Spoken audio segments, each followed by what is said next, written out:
Bienvenidos a este Café Newman del mes de marzo, con el tema, que no es un tema, es algo muchísimo más que un tema, que es la libertad. La metodología del Café Newman, para los que no habéis venido en otras ocasiones, esto es solamente una conversación, pero muy seria. No es una clase, no es una conferencia, es un hablar entre todos, motivando ese diálogo entre el profesor Álvaro Avellán y yo, para poder motivar y encauzar un poquito ese diálogo y que cada uno, frente a un tema como este, pueda posicionarse como quiera, ¿no? Entonces, los grandes temas de la vida, las grandes preguntas que uno tiene en el corazón, una de ellas es la libertad. ¿Qué hago en la libertad? ¿Que soy libre, no soy libre? ¿Para qué soy libre? En fin, eso es justo de lo que vamos a hablar. Se trata de, en unos 10 minutos, 12 minutos, introducimos el tema y después conversamos. Aquí cada uno puede decir lo que quiera, solamente con respeto, y vamos a escuchar todo lo que se diga, porque queremos que sea una conversación universitaria seria, provechosa para todos nosotros. Y nada más, es una hora Newman de 60 minutos, es una hora de hora, porque después a las 4 tenemos que salir corriendo todos para la siguiente clase, etcétera. Entonces, dicho esto, agradecemos muchísimo al profesor Álvaro Avellán, profesor de Teoría de la Comunicación en la Facultad de Comunicación, que nos ayuda a introducir este tema. Y dicho esto, Álvaro. Muchas gracias. Se me escucha bien así, ¿verdad? Sí, porque por una cuestión de libertad de maniobra prefería tener este micrófono y además poder ver la pantalla, ¿no? Porque, bueno, lo primero quería agradecer al Instituto John Henry Newman su labor en general y los cafés Newman en particular, ¿no? Al padre Florencio y a todo el equipo Newman. Y en concreto que me invitaran además a esta introducción al tema de la libertad, además teniendo como trasfondo la cuestión de los videojuegos, ¿no? Que los videojuegos y el juego en general me parecen un grandísimo tema. Bien, o sea que estamos ante dos grandes temas, el jugar y el juego y la libertad, ¿no? La propia cartelería del Instituto Newman ya da mucho que pensar, ¿no? Yo cuando veía este test de respuesta múltiple pensaba, bueno, como jugador, ¿para qué utilizas tu libertad? Y fijaos, cambiemos la palabra jugador por la palabra ser humano. Persona, yo. ¿Bien? Y la pregunta funciona igual. Yo como ser humano, ¿para qué utilizo mi libertad? ¿Para seguir las reglas del juego? ¿Para romper las reglas del juego? ¿Para inventar nuevas reglas? ¿O para descubrir de qué trata realmente el juego? Pues no sé si hay una respuesta verdadera o si las cuatro lo son. Bien, porque depende de qué reglas del juego estemos hablando, ¿no? Si estamos hablando de las reglas del juego que rigen la naturaleza humana, el modo de ser propio del ser humano, pues parece que habría que seguirlas, porque si no voy contra mi propia humanidad, ¿no? Pero si hablamos de otras reglas convencionales, leyes, etcétera, a lo mejor hay que romperlas porque son injustas para la convivencia. O a lo mejor hay que inventar nuevas reglas de convivencia, como la democracia, que es un invento, ¿no? O como el Café Newman, que es un invento con unas reglas que nos ha explicado el padre, muy precisas, ¿no? Y probablemente, para saber si hay que hacer alguna de las tres cosas a vice, sea importante primero preguntarnos de qué trata realmente el juego. El juego del Café Newman, el juego de la democracia, el juego de mi vida, ¿no? Que al final es la pregunta fuerte, ¿no? A mí me parece una pregunta muy fuerte que me hago todos los días, ¿no? ¿De qué va el juego? ¿Qué es mi vida? ¿De qué va mi vida? ¿Qué sentido tiene? ¿Para qué? ¿No? Y es que el juego y vida van muy, muy vinculados, ¿no? Ya la provocación sería en qué medida son palabras casi intercambiables o cuáles las pocas diferencias que hay entre jugar y vivir. Quizá que cuando vives es un juego tan serio que te va la vida en él y en el resto de juegos no tanto, ¿no? Pero la estructura, el esquema de lo que significa jugar, el esquema mental de lo que significa jugar, es idéntico al esquema de la vida. Los contenidos son distintos, pero el esquema es muy similar, ¿no? Hasta el punto de que los niños aprenden la vida humana jugando. Se aprende qué es ser humano jugando. Juegos de imitación muchas veces, pero no solo, ¿no? Y hasta el punto de que nuestro lenguaje cotidiano está lleno de expresiones que hablan de la vida mediante el juego. Estas son algunas. Me salían para llenar varias pantallas. Estas son todas relativamente constructivas. También hay en el lenguaje cotidiano una visión negativa del juego, quizá por los contenidos de algún tipo de juego o quizá por la actitud de algunos jugadores, ¿no? Estas, y como os decía, muchas más, ¿no? Lo que pasa es que cuando estaba completando la pantalla así, estas imágenes geométricas que quedaban en blanco me recordaron a un videojuego que quizá muchos conocéis.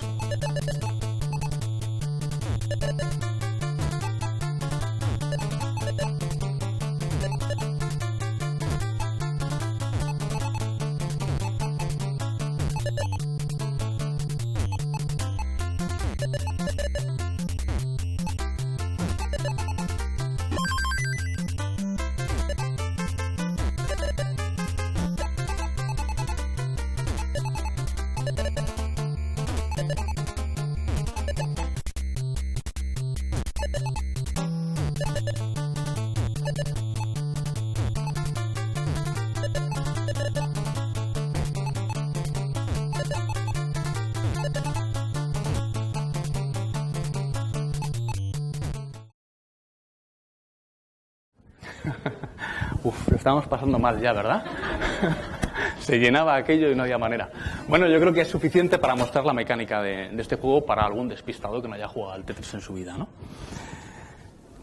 En este pequeño videojuego muy sencillo están incluidos todos los ingredientes básicos de la vida y del ejercicio de la libertad en la vida. Bien, de manera abstracta, de manera simplificada, pero yo diría que todos los ingredientes básicos, ¿no?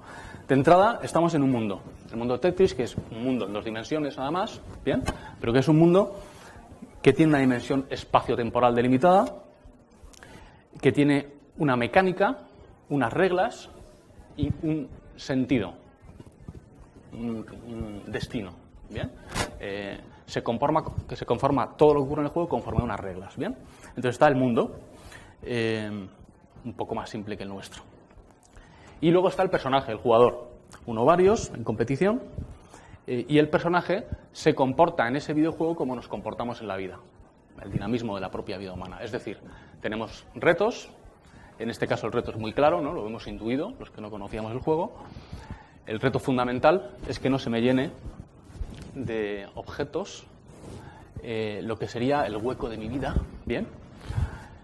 Porque si se llena, no cabe nada más, la vida explota, mueres, game over. ¿Bien? Entonces se trata de conseguir que según nos van cayendo esos objetos, los encajemos, los movamos, los coloquemos de tal manera que podamos hacer líneas horizontales completas y liberemos un poquito de espacio para tener un poquito de holgura vital, ¿no? Poder seguir viviendo. Que las piezas que caen del cielo no acaben con nosotros, ¿no? Entonces hay un reto, hay poner la libertad en juego para tratar de resolver ese reto, porque si no lo resolvemos morimos en 30 segundos, bien, entonces es urgente que la libertad entre a ponerse en juego para resolver este reto, y lo resolvemos mejor o peor, es decir, logramos hacer más o menos casillas, liberar más o menos casillas y por tanto tener más puntos, ¿no? Y por tanto hay un balance de juego, ahí está el nivel que tenemos, el score, el top, etcétera. Lo que se llama en la vida ordinaria un examen de conciencia, bien. Me he enfrentado a un reto, lo he resuelto mejor o peor, y al final, ¿qué he hecho bien? ¿Qué he hecho mal? ¿Qué podía haber hecho mejor? ¿Qué he aprendido de esto? Cuando me comparo con otros, ¿qué tal voy? Bien, el high score comparado con otros jugadores. Un balance de juego, un balance de vida de cómo hemos resuelto la situación. Y esto, una pantalla detrás de otra, un día detrás de otro. Más o menos la vida es, en cierta medida, esto, ¿no? Yo diría que además el Tetris en concreto es una metáfora de la vida moderna, que el hombre moderno tiende a entender así su vida y su libertad.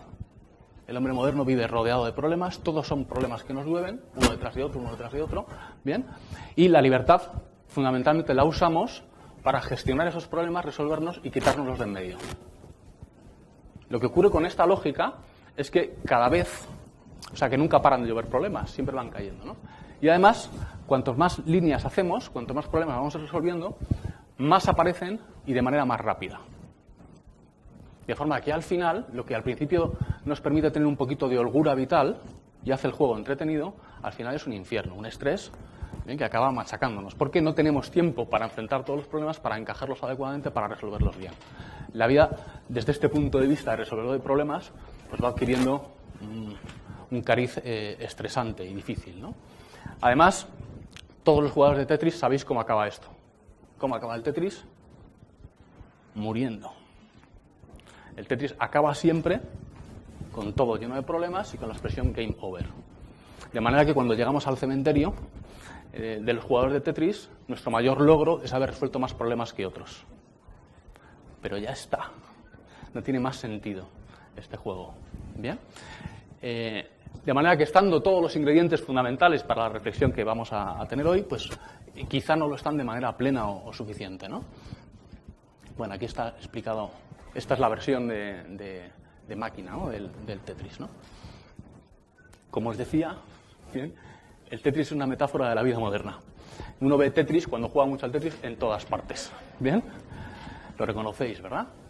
Ahora bien, yo me pregunto por Alexei, el padre del fundador de Tetris, y me pregunto si cuando le vino a la pantalla el nacimiento de su hijo, se enfrentó a eso como un problema, una cosa que debía resolver, algo que, un marrón que a ver cómo resuelvo, a ver si me crece rápido y se va, o si miraba la vida o miraba a su hijo de otra manera.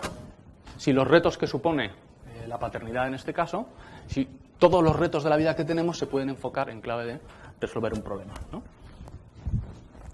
Otra forma de entender la libertad, también muy contemporánea, quizá incluso como reacción a la vida estresante del Tetris, nos la plantea este otro videojuego, No Man's Sky. Veo caras de horror entre los alumnos de videojuegos porque ciertamente ha sido un fracaso, pero un fracaso paradigmático.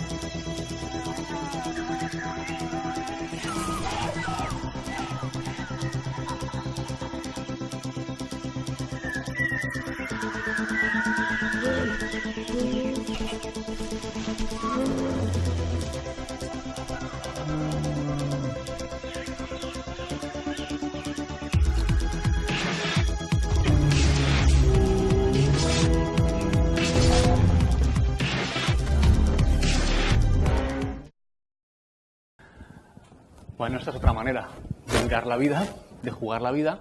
Bien. Si bien es verdad que en la vida hay muchos problemas y muchos retos y que a medida que nos hacemos adultos se van acelerando y nos van estresando más, también es verdad que la vida la entendemos muchas veces como exploración.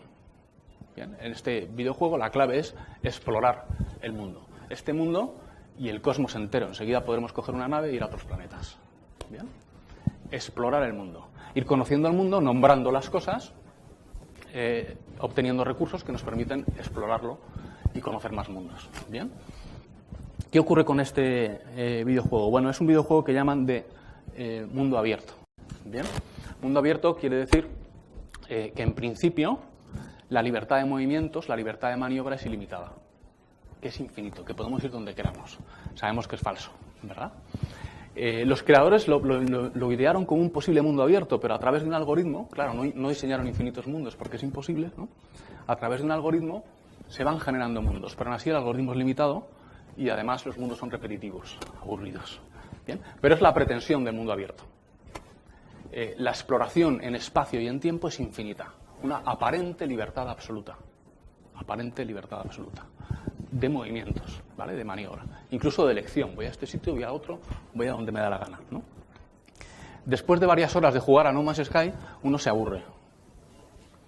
Y se aburre en cierta medida porque no hay un reto urgente que resolver. No hay un destino fuerte al que enfrentarse, sino que uno explora. La holgura, ¿bien? El margen de libertad que tenemos es amplísimo, es tan amplio que en realidad no sabemos qué hacer con ella. ¿Bien? Hay un momento en que nos cansamos, nos aburre, ¿qué hacemos? ¿Qué sentido tiene esto? Fijaos, ¿qué sentido tiene esto? Explorar está muy bien, pero ¿y qué hago yo con mi vida? Y el juego termina por aburrir, ¿no? No nos lleva más lejos. Bien. Vamos a ver una tercera manera de enfocar las posibilidades de la libertad en los videojuegos. Well, what about Shepard? He grew up in the colonies. He knows how tough life can be out there. His parents were killed when slavers attacked Mindwar. He saw his whole unit die on a cruise. He could have some serious emotional scars. Every soldier has scars. Shepard's a survivor. Is that the kind of person we want protecting the galaxy? That's the only kind of person who can protect the galaxy. I'll make the call.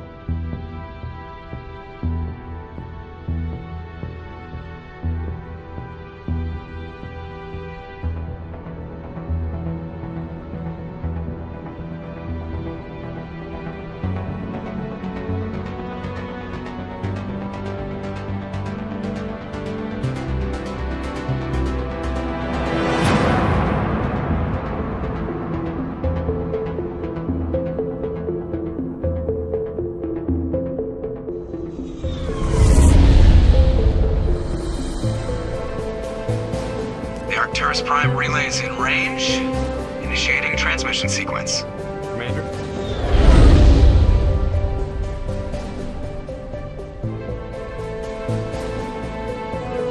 We are connected. Bueno, lo he dejado ahí con mucho dolor de mi corazón, pero por ajustarnos a los tiempos que tenemos, ¿bien? Porque ahí se lanza la aventura. Si os dais cuenta, hay una llamada a la aventura. El héroe es convocado, hay otras personas que piensan en él, ¿no? Como el único, con todos sus problemas y sus dificultades, que puede salvar la galaxia. Y nosotros como jugadores nos sentimos convocados a esa misión, ¿no? Mass Effect es el nombre de este juego, es un juego de rol y de acción, donde el mundo no es tan abierto como en el anterior, pero tampoco es tan cerrado como en Tetris. ¿Bien? Donde el protagonista es convocado a una misión y tiene una misión principal, aunque también tiene otras secundarias que puede hacer o no, y puede entretenerse. Pero el foco siempre está puesto en la misión principal, en la vocación del personaje protagonista, ¿no?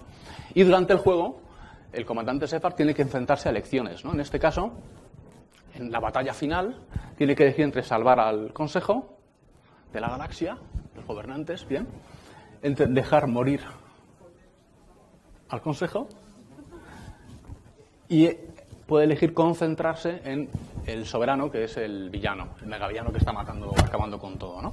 Claro, la de dejar morir al Consejo no parece en principio una decisión ética muy recomendable, ¿no? Es como que él es él, no, esto es el Consejo. Pero entre salvar al Consejo, los líderes de la galaxia, o concentrarse en acabar con quien está matando a esos líderes y a muchos otros, ya es un dilema moral fuerte, ¿no?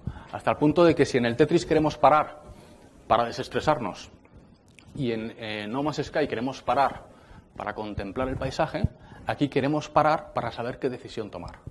Porque en esa decisión que tomemos definimos quién es el personaje, quiénes somos nosotros.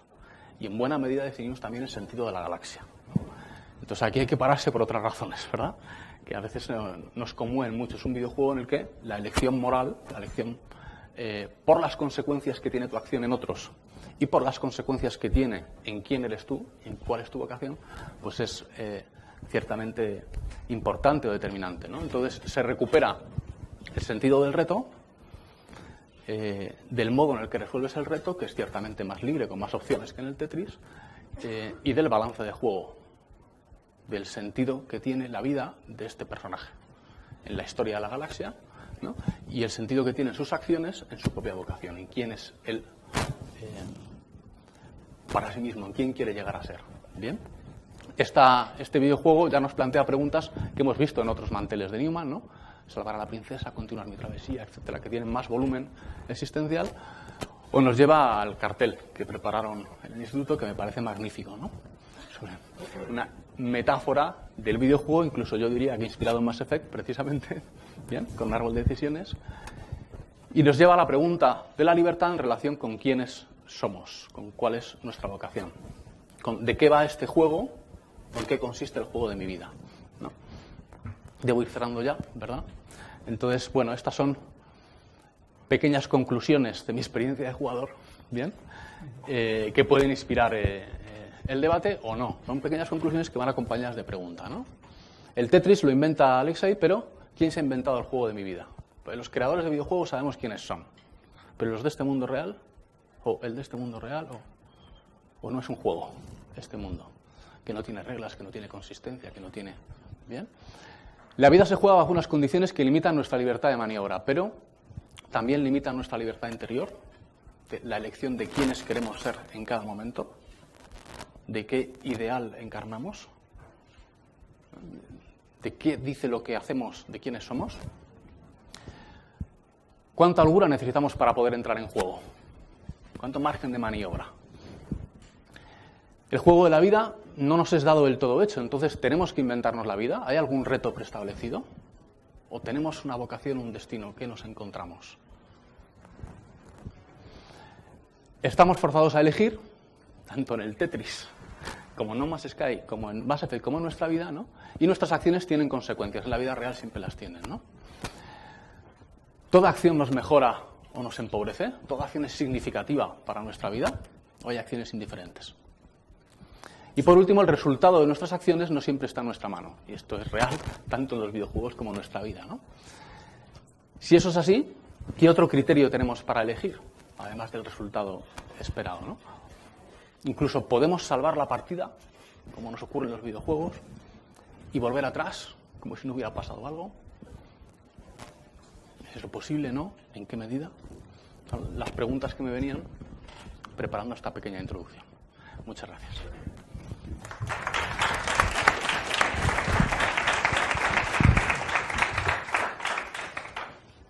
Gracias, Álvaro.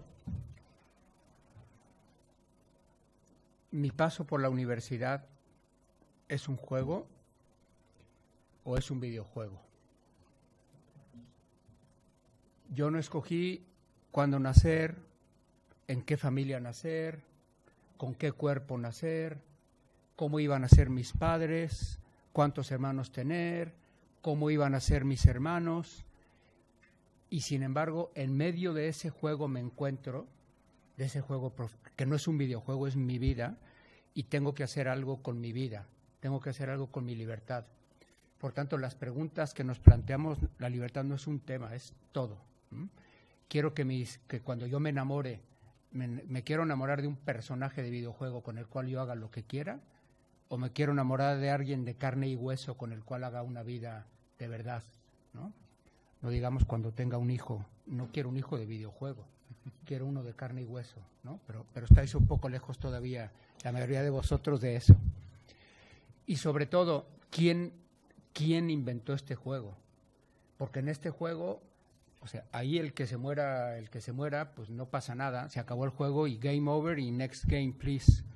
Pero en este juego que nos toca vivir de la vida, pasan cosas y todos sabemos que son duras, que son difíciles. Aquí cuando se muere alguien, se muere y duele mucho, y duele muchísimo.